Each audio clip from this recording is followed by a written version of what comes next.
Radio Mawija FM. Pour rien manquer, abonnez-vous maintenant.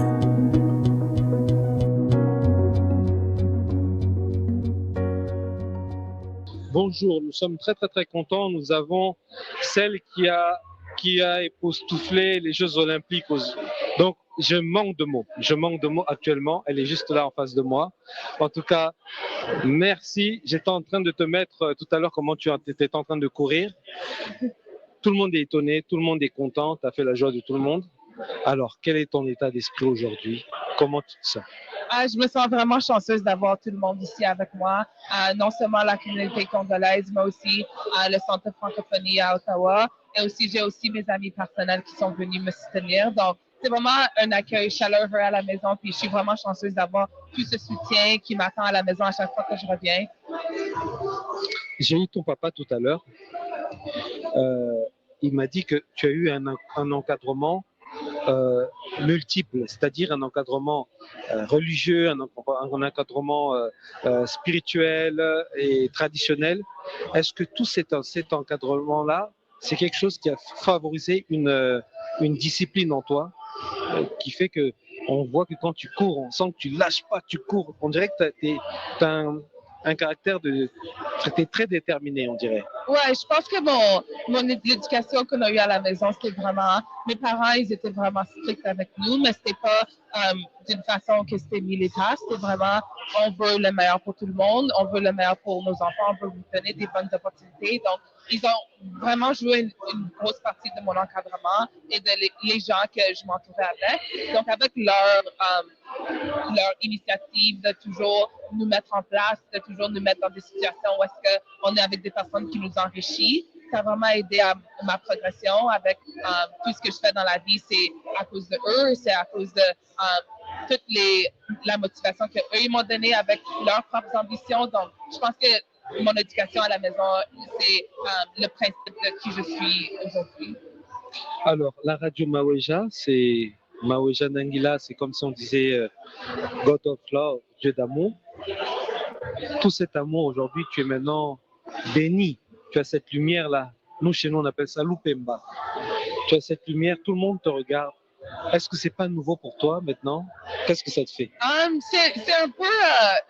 je suis vraiment une personne gênée, donc j'aime pas trop avoir l'attention sur moi. Mais ressentir tout cet amour, ça change les choses. C'est vraiment quelque chose que je ne m'attendais pas trop. C'est quelque chose que j'apprécie vraiment. C'est voir ma famille, mes amis et la communauté congolaise me soutenir. C'est vraiment quelque chose que je suis vraiment reconnaissante. Alors, maintenant, quels sont tes projets d'avenir? Comment tu vois le futur maintenant? Je pense que effectivement, je suis encore vraiment jeune. Donc, pour moi, il y a les Jeux Olympiques de Los Angeles en 2028. Donc, c'est définitivement quelque chose que j'ai à l'œil. Mais on a encore 4 ans pour s'établir, pour grandir. Je suis encore quelqu'un qui est en train de développer, donc comme personne ou même comme athlète. Donc, je pense que dans ces 4 ans, j'aurai plus de maturité, j'aurai plus de confiance en soi. Donc, c'est quelque chose que je trouve en moi, de juste avoir plus d'ambition. Mais l'attitude, c'est pas ce qui définit Jacqueline. Il y a beaucoup de choses qui définissent Jacqueline. Puis j'essaie de trouver qu'est-ce qui définit le plus Jacqueline. Je suis fière de Jacqueline et je sais qu'elle est un héros, un modèle à suivre pour toutes nos jeunes filles. Ok. Alors, vous êtes députée, c'est ça? Députée provinciale, oui. Députée provinciale. Alors, votre rôle exactement, parce qu'il y a des gens, parfois, ils ont des confusions. Est-ce que vous pouvez dire un peu votre rôle? Oui, donc je représente les citoyens de la circonscription de Ottawa-West Nepean. Je les représente à Queen's Park, le gouvernement de l'Ontario. Et le gouvernement de l'Ontario, c'est la santé, l'éducation, le logement, les garderies, tout ça sont des enjeux provinciaux. Donc, je représente les voix d'Ottawa-West Nepean à Queen's Park, mais aussi j'aide les gens qui habitent ici à naviguer les programmes provinciaux. Alors, aujourd'hui, il y a, comme je disais tout à l'heure, cette diversité-là, actuellement. Est-ce qu'aujourd'hui, vous pouvez vous dire que c'est quand même un nouveau départ de reconnaître en fait les valeurs comme ça qui sont très diversifiés. Oui, absolument. Et d'accueillir les gens de partout au monde à notre pays et de les inclure dans notre société, de les donner une très bonne éducation à nos écoles, de les donner des occasions de participer dans les sports, par exemple, dans les arts, dans la vie culturelle. Et ça enrichit notre vie commune. Mais aussi, les gens nous rendent fiers au niveau mondial. Au niveau mondial comme aujourd'hui. Oui, absolument. Alors, il y a quelqu'un qui vient de dire pour une dernière question, qui disait qu'il est très important lorsqu'on voit des enfants qui ont un don, une capacité, qu'il faut les encourager dans ce sens-là. Vous êtes aussi une maman, hein, vous êtes aussi une femme. Alors, qu'est-ce que vous en pensez? Quelle est votre vision de la femme? Oui, je suis tout à fait d'accord. Il faut absolument encourager nos enfants quand ils ont un don. Et je reconnais que c'est pas facile pour tous les parents, que nous avons une crise d'abordabilité dans notre province en ce moment. Les gens s'inquiètent de mettre de la nourriture sur la table et on ne peut pas toujours encourager les dons, surtout dans les sports ou dans les arts. Mais c'est une partie importante dans la vie. C'est pourquoi nous devons le soutenir comme une société, comme une province.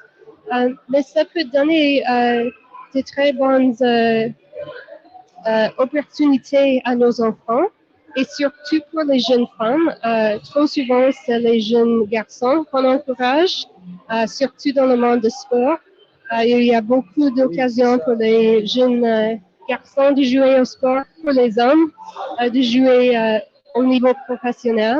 Et donc c'est très important que nous encourageons aussi les jeunes femmes, que nos filles ont les mêmes occasions que les jeunes garçons.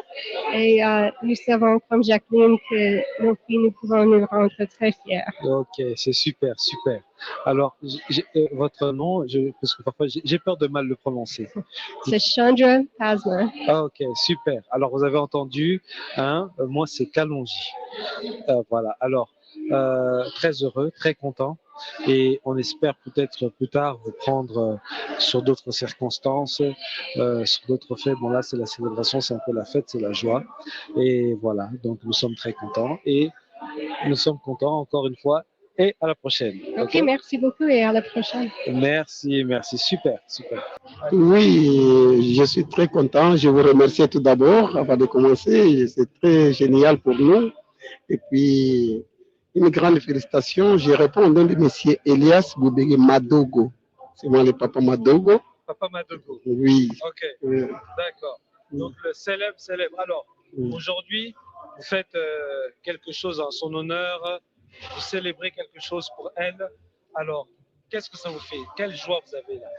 Je suis très heureux d'avoir la présence de ma fille tout d'abord, la compétition qui a commencé parce qu'elle était la charisme. Je l'ai accompagnée depuis la France jusqu'à elle est arrivée là-bas. Mais ce n'était pas moi-même parce que je suis papa, mais il a l'accompagnement de tout le monde. Il a l'accompagnement de papa Ronald qui était ici. Et il a l'accompagnement des autres. J'ai eu toute une occasion d'avoir les amis parce que j'ai remercié tout d'abord notre pays d'origine Congo. Oui. Et puis j'ai remercié l'intégration des Canadiens envers ma famille, envers moi-même, envers la communauté congolaise. Parce que sans l'appui, avec l'appui des Canadiens que je suis arrivé là où nous sommes arrivés aujourd'hui. D'accord, d'accord. Alors, être un papa comme ça, il faut faire comment pour que son enfant soit fort, soit excellent? Comment il faut faire? Tout d'abord, je demande, l'éducation, c'est une chose très importante dans la famille. Il faut tout d'abord être pédagogue de la famille, voir comment éduquer les enfants et leur apprendre notre coutume. La coutume, c'est tout d'abord l'historique de notre famille. Le respect, c'est biblique. Et puis, il faut le respect, il faut apprendre les enfants comment est-ce qu'ils vont respecter. Ce n'est pas toi-même, papa, mais les papas, tout le monde est les plus âgés que nous. Ce n'est pas moindre parce que nous sommes venus ici dans le cadre de migration, mais on n'oublie pas que... On garde les valeurs. Quoi. Les valeurs. Ok. Et c'est grâce à ça qui a fait que ça a maintenu votre fille, puisque on sent que c'est une battante hein, quand elle est là, elle est sur le, comment on appelle ça, j'allais dire le terrain, la piste, je sais pas comment on appelle ça, mais c'est une battante, on sent que c'est une battante. Et tu as ça de vous? Oui. Oui, allez-y. Ce n'est pas la première fois parce que tout d'abord, c'est la vision. C'était cette vision au pays d'origine d'ici. J'aimerais un bon jour que les noms soient mentionnés. Si surtout tu demandes au Seigneur, il va te donner ce que tu l'as demandé. On ne peut pas demander au Seigneur et puis il te donne la prière ou bien. Mais là, répondre à mes prières, la chose la plus importante, c'est la prière. Et puis quand tu pries le Seigneur, il va te répondre à tes prières. Et puis aussi, la complétivité de ma fille Jacqueline, ce n'est pas elle-même, c'est le début de sa grande sœur aussi, Christine Madogo. Ah, ok. C'est presque la famille jusqu'au cadet d'aujourd'hui, la cadette. Le cadet de la famille, il est aussi sportif. Ah, donc vous êtes vraiment une famille de sportifs, c'est ça? Oui. Ah, ok. Et là, on la voit, elle a l'air d'être toute sage ici, toute calme. Elle est émue. Son état d'esprit est comment aujourd'hui? Oui, c'est très gentil. Elle est très gentille. Et puis, c'est sa façon de vivre. C'est comme ça, elle est très joyeuse envers tout le monde. Et puis, elle aime beaucoup parler, elle aime beaucoup s'intégrer avec les gens. Ok. C'est comme son père. En tout cas, félicitations. La cérémonie va commencer. Alors, je vous demande de suivre la suite dans un instant. Oui, merci. Je vous remercie aussi. Super. Ça, et puis je te remercie de jouer avec nous tous. Ouais, merci beaucoup. Merci. Ouais. Sans plus tarder, donc je disais, nous allons avoir des discours, des témoignages, et ensuite il y aura un temps de questions. Également, nous inviterons Jacqueline à venir sur la scène à un moment donné. Et puis, ces questions, plus tarder, je souhaiterais appeler M. Ronald Bisson de la Maison de la Francophonie sous nos acclamations pour quelques minutes.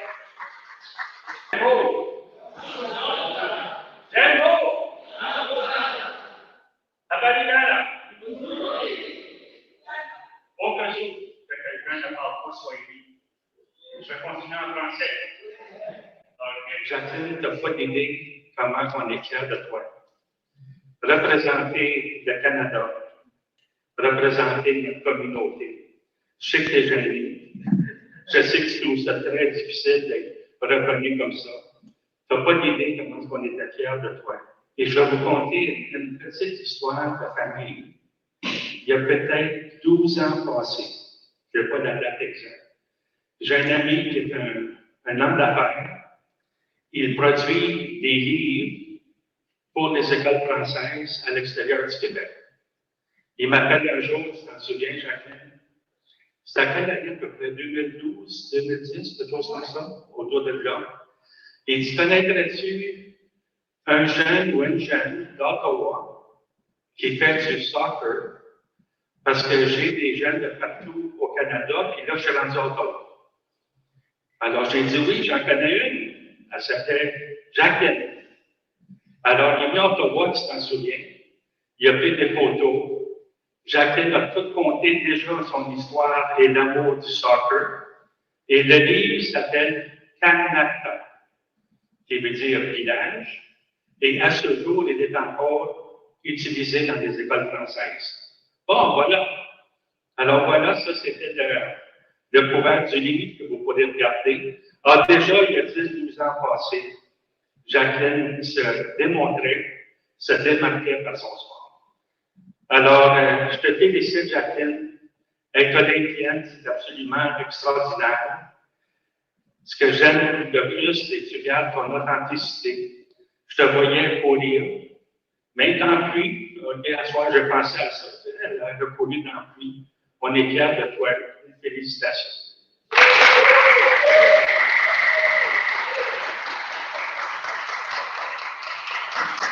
Pour une série d'interviews, et là, nous avons la chance, nous avons carrément une amie proche de Jacqueline. Alors, quel est ton nom déjà? Mon nom, c'est Jade Acosta. Ok, super. Alors, qu'est-ce que tu peux témoigner pour Jacqueline? Moi, Jacqueline, ça a toujours été une inspiration pour moi. En fait, on a commencé à être amis au soccer, on a joué au soccer ensemble. Puis juste de voir son parcours, de jouer au soccer universitaire, ensuite de s'aller changer pour en athlétisme, c'est vraiment inspirant. Je sais qu'elle travaille fort, c'est des longues heures d'entraînement. Donc, pour moi, c'est une inspiration en tant que moi-même. Je suis tellement contente pour elle, fière d'elle. C'est une grande accomplissement. Quand tu l'as vu courir comme ça, et qu'elle a gagné, quelle a été ta joie? Moi, c'était, même quand je l'ai vu la première fois à la télévision, j'ai eu des larmes, j'étais comme, waouh, elle était capable de se rendre jusqu'à là, c'est incroyable. Faire un peu sur best 2 fois aux Olympiques, c'est incroyable. C'était vraiment, vraiment inspirant à voir. C'est super. Alors, un petit dernier mot. On voit qu'il y a ta maman qui te regarde, on voit qu'il y a tes parents qui te regardent. Je leur dis un petit coup. Alors, tu cours aussi? Tu fais aussi de... Moi, je joue au soccer. C'est comme ça que j'avais connu Jacqueline. Ah, d'accord, d'accord. Ouais. Donc, vous êtes des sportifs? Oui, c'est ça. D'accord, d'accord. Quel poste? Ma position? Oui. Milieu de terrain. Oh, ouais. Oh d'accord. Ouais. Donc, ok, ça va, super. Donc, on sent que vous avez la même discipline. Ouais, c'est ça. D'accord, super. Alors, merci. Merci beaucoup. Et on ne va pas te retenir plus, parce que là, la cérémonie va recommencer encore. Donc, tu peux dire un petit mot à Jacqueline, hein, elle était là. Jacqueline, je t'aime. Je suis contente, je suis fière de toi. La prochaine personne, c'est Madame Fatima Aden, la présidente de la Maison de la Francophonie, donc pour dire quelques mots. Bonsoir tout le monde. C'est vrai qu'il faut tout un village pour élever un enfant. Je connais papa Elias, j'ai pas eu la chance de connaître la maman. Et ça, c'est le chapeau d'Africaine qui parle, avant de mettre la présidente. Tout un village pour élever un enfant. Mais je sais que derrière toute grande femme, tout grand enfant qui pousse et qui va loin, c'est une maman qui fait le triple d'efforts, tant moralement, physiquement et tout le reste. Donc ça, c'est mon chapeau de maman qui parle, parce que j'ai un enfant qui est athlète aussi, parce que il est gêné. Je t'attends peut-être, il est à Carlton.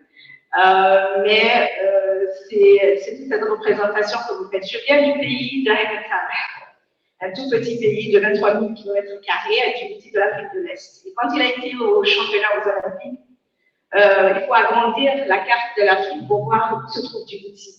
Alors, apporter le drapeau de Djibouti au championnat, c'était comme, il fallait zoomer, il fallait que j'explique à chaque fois, on vient de près de l'Éthiopie, entre la Somalie et lui. Alors, je vois ce que c'est que la fierté de porter non seulement le drapeau canadien, mais également pour votre communauté en tant que Congolaise, je sais ce que ça représente également dans toute notre pays. Ça surprend d'être une femme noire, canadienne, congolaise, chapeau. Merci à vous. Je veux aussi remercier la communauté congolaise parce qu'à travers elle, nous avons une héroïne qui était Jacqueline Matogo.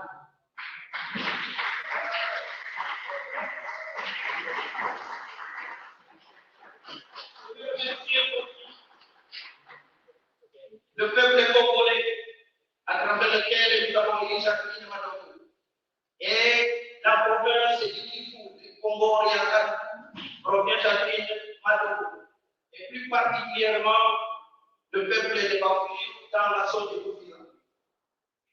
Donc,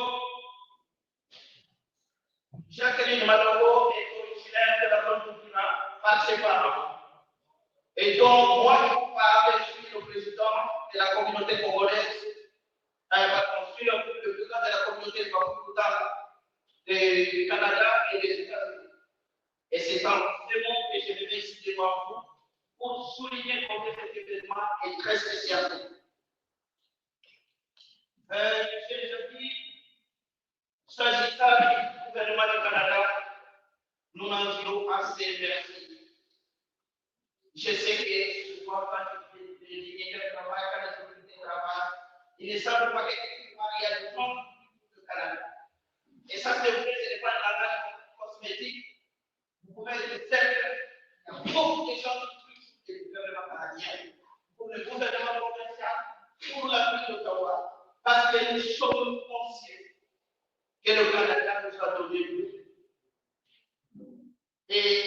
que nous avons trouvé le Canada est très précieux.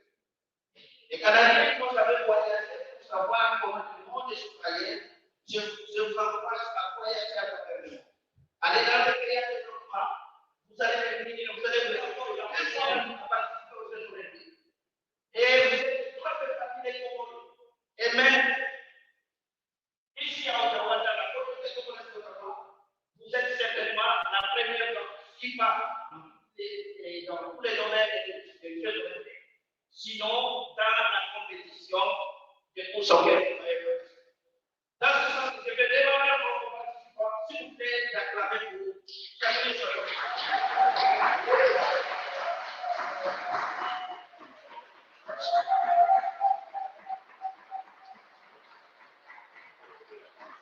Mon dernier message, je l'adresse aux jeunes. J'adresse mon dernier message aux jeunes pour dire que la jeunesse, c'est l'avenir de toute nation. Alors, nous qui sommes les parents, nous devons prendre de plus en plus conscience du rôle qui est grand que nous portons chaque jour à travers des illustrations pour aller au travail et ne chercher pas à regarder si c'est dans le cadre de cette bien plus. Heureusement, nous avons le Canada qui nous aide dans tout ça. C'est pourquoi les gens qui avaient Israël. C'est pour nous aider. Alors, je vais demander aux parents que c'est à travers des actions comme celle de Jacqueline Maduro, tous les grands hommes, toutes les grandes femmes qui gouvernent le Canada aujourd'hui, et tous ceux qui gouvernent le monde, c'est à travers vous que cela a été possible. Alors, prenons le sens d'élever nos enfants tous les jours. Je sais que c'est une tâche difficile, mais prenons le sens d'élever nos enfants, de leur montrer la vraie foi. S'il vous plaît, aidons nos enfants à éviter les voies du désespoir telles que la drogue, la marijuana, l'alcool et toutes ces choses qui perdent nos jeunes. Voilà, c'est mon que je dis. Merci infiniment. It was kind of stagnant, but with track, it was like I'm so new that I'm a person that loves to learn. I love school, and it was something that I wanted to learn more about the sport. So that was how I decided. It was really hard because obviously I played soccer for a long time, and letting go of that was hard. But I got to make new friends and meet people and build really solid relationships, which I'm very grateful for. Wow, that's amazing. One more question to the answer that you said. I noticed that you said that you really you were open to it and it was an alternative and you wanted to continue learning and see what it brings you to. So my other question to that is,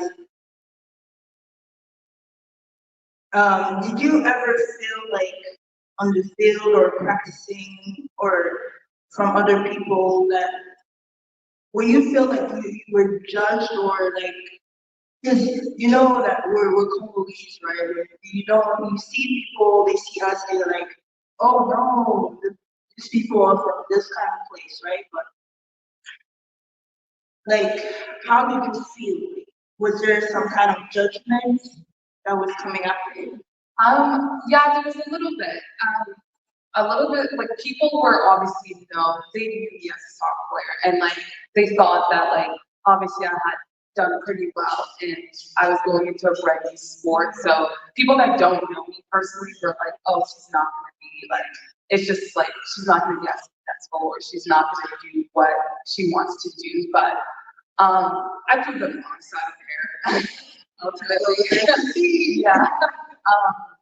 It was hard. It was definitely hard having a lot of people telling you like, maybe you shouldn't, maybe you should stay and continue and play soccer. And like, I was one of those people to myself because I, as a player, had my life planned out from like high school degree and like work, and like my life was planned out. And then this was kind of a curveball, and it was hard to like wrap my head around it for a little bit because my life was planned out for like the next like 8 years, which I don't recommend doing ever, because just be open to anything. Like there's many doors that are going to open. And if I had like kept playing soccer, I would have had the opportunity to travel the world. Like I've been to so many places because of that.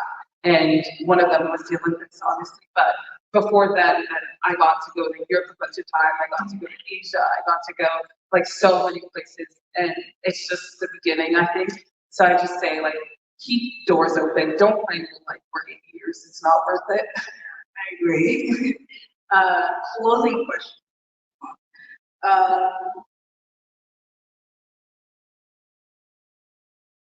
Do you ever consider, now that you're here, track and field being your career, or some kind of like looking at your lifestyle? I think I didn't really expect it to be an option.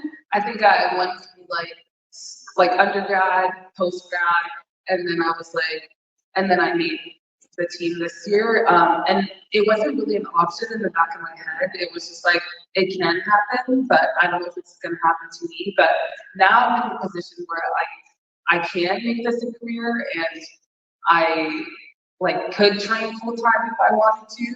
And those are decisions that I'm gonna have to make later during the summer or like in the fall. But I'm definitely in a position where I can make this a career, and I can train and just do track and field, which takes up a lot of time. But yeah, I'm fortunate enough to be in that position now. Awesome, thank you so much. C'est comme si tu n'avais pas eu d'espoir. Alors, ma question est de savoir, à quel moment à Paris, où vous étiez déjà dans les jeux, où vous avez commencé que vous êtes confiante de vous-même?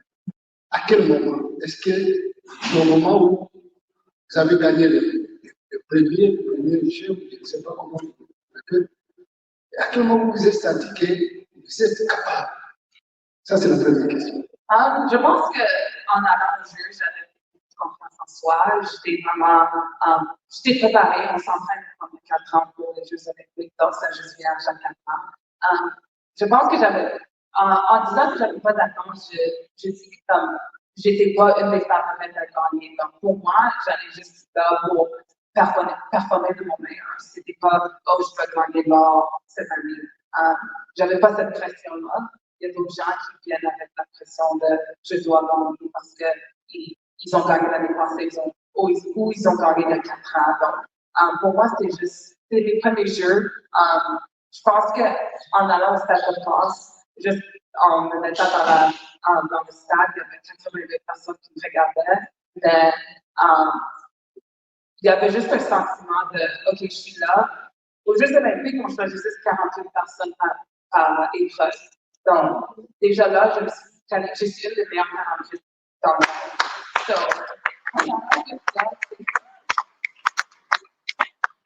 C'est déjà quelque chose que je peux être fière. C'est quelque chose que je peux dire que j'ai accompli. Il y a pas beaucoup de gens qui peuvent dire qu'ils ont été aux Jeux. Donc, je pense que l'espoir, c'est juste bien de tout faire aux Jeux olympiques.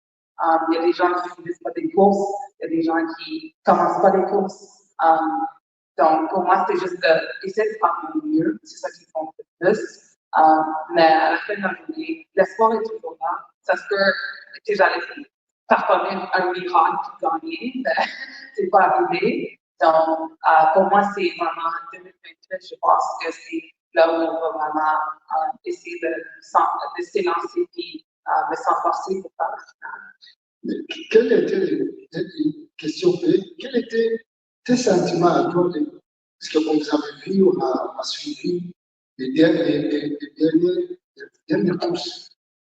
Quels étaient tes sentiments à ce moment-là, en disant, si je gagne, j'ai la médaille? Quels étaient tes sentiments à ce moment-là? Je voulais savoir comment tu t'es senti, est-ce que tu étais toujours pour dire que je parle pour moi-même, ou à ce moment-là, tu avais déjà, est-ce que tu avais déjà confiance en toi? Est-ce que tu sentais déjà que la médaille est juste à côté de tes mains? Pour moi, je suis vraiment une personne qui est réaliste. Donc, j'aime passer la vie avec tous les faits, puis je suis vraiment une personne qui a des statistiques, donc on voyait les statistiques et la progression de ma saison. Je savais que les lives, ça allait pousser des hauts des montagnes, mais je sais que faire la demi-finale, c'est définitivement quelque chose que j'avais parlé avec mon entraîneur, puis avec mon équipe, on s'est dit, on peut faire la demi-finale. En demi-finale, tu peux arriver. Donc, pour nous, c'était vraiment différent en demi-finale. Puis quand je me suis rendue en demi-finale, c'était vraiment, j'avais tous les sentiments du monde. J'étais joyeuse, j'étais émotive. J'ai vu mes parents, après, ils étaient assez chanceux d'être là avec moi, puis mon famille, c'était là aussi. Donc, avoir cette expérience avec eux, je pense que c'était la meilleure chose au monde, c'est juste avoir ma famille, voir comment est-ce que un championnat se déroule, voir les Jeux olympiques. Moi, j'ai par exemple la chance d'aller aux Jeux olympiques, c'est pas tout le monde qui dit, j'ai la chance de regarder sa sœur. Pour moi, c'est aussi avoir le soutien de la famille qui était là, ça c'était un des sentiments les plus remarquables. Et de vivre ces moments-là avec eux, c'était, je pense que des sentiments que j'ai ressenti beaucoup plus de sentiments en faisant ça qu'en courant. Deuxième question. Il y a des jeunes qui sont ici. En plus, il y en a aussi qui sont suivis à travers le monde. Quel est le conseil aujourd'hui que vous pouvez leur donner pour qu'ils puissent suivre aussi tes parents? Est-ce qu'il y a des choses qu'ils doivent éviter? Est-ce qu'il y a des choses qu'ils doivent suivre pour qu'ils puissent aussi être comme toi aujourd'hui? Je dirais que si vous voulez faire les Jeux olympiques, il y a beaucoup de sacrifices qui doivent arriver. Je vis presque 6 heures de travail et je ne retourne pas à la maison assez. Et quand je suis à la maison, c'est juste quelques semaines ou quelques jours. Ça, c'est un sacrifice que j'ai décidé de faire pour faire l'athlétisme, mais aussi pour atteindre ces hauts niveaux. Je trouve qu'il y a beaucoup de disciplines qui arrivent et que personnellement, je suis vraiment une personne disciplinée. Donc, à chaque jour, je me lève. Si je ne suis pas à l'école, je suis à la piste. Si je ne suis pas à la piste, je suis à la maison. Donc, il n'y a pas beaucoup de temps pour socialiser. Je n'ai pas beaucoup de temps pour sortir avec des amis. Puis ça, c'est des choses que je sacrifie. Mais au bout du compte, ça aide vraiment parce que j'avais un but, j'avais un gros but, c'était de faire des Jeux olympiques. J'ai eu la chance de réaliser ce rêve. Mais aussi, il faut avoir un bon équilibre de la vie. Je trouve qu'avec ça te garde mentalement comme personne. Mais il faut aussi avoir du plaisir, du fun, sortir avec des amis en point de vue social. Et ça, c'est quelque chose que j'essaie d'améliorer. Je suis vraiment quelqu'un qui est fixé à mes objectifs. Puis il y a des fois que je suis un peu relaxée et sortir avec mes amis et avoir du plaisir. Et à chaque jour, je me dis que c'est correct. Et même quand je suis en off-season, c'est maintenant, j'ai de la misère à juste relaxer. Maintenant, je n'ai pas le choix parce que je ne peux pas courir. Mais ouais, si avoir un bon équilibre de la discipline et beaucoup de sacrifices, c'est pas mal ce que tu dois faire si tu veux devenir athlète olympique. Oui, merci pour la parole. Je vais d'abord féliciter notre sœur pour ce qu'elle a fait. Nous sommes vraiment ravis. Je viens d'arriver, je ne sais pas si la question que je vais poser, si elle a déjà été posée, je ne sais pas. Je m'excuse pour ça. Ma première question, parce que j'aurais des questions. La première est celle-ci. Pour ce travail que tu as réalisé, que tu as fait, est-ce que tu as été poussé par quelqu'un pour le faire? Ça, c'est la première question. Je pense qu'il n'y a personne qui peut te pousser à faire la tête olympique. Je pense que c'est juste si tu veux. J'ai le soutien de plusieurs personnes, mais à la fin de la journée, c'est moi-même qui ai décidé que je voulais faire. Je voulais aller à Paris, je voulais être aux Jeux olympiques. Donc, c'est ma volonté, c'est mon travail, je me lève à chaque jour, c'est moi qui vais aux entraînements. J'ai pas besoin de faire ça. J'ai pas besoin de me mettre dans cette position, mais je choisis de me mettre dans cette position parce que j'aime l'athlétisme et je veux essayer l'athlétisme, je veux voir ce que je peux faire dans l'athlétisme. Donc, pour moi, je dirais, le soutien des gens est vraiment apprécié. À la fin de la journée, ça peut te forcer à faire ce que tu veux ou ce que tu veux pas. Ok, merci beaucoup. Si je comprends bien, que pour faire quelque chose, il faut qu'on ait d'abord ce qu'on va faire. Très bien, merci beaucoup. La dernière question, c'est aussi que le souvent qui se fait qui t'ont mis au monde aujourd'hui. Merci beaucoup. Je ne sais pas s'il y a des mots qui peuvent décrire comment est-ce que je pourrais ramasser mes parents. Ils viennent aux compétitions d'athlétisme au Messie de Guerre et ils ne savent pas trop à propos de l'athlétisme, donc ils sont juste là comme cheerleaders et j'adore ça. C'est quand même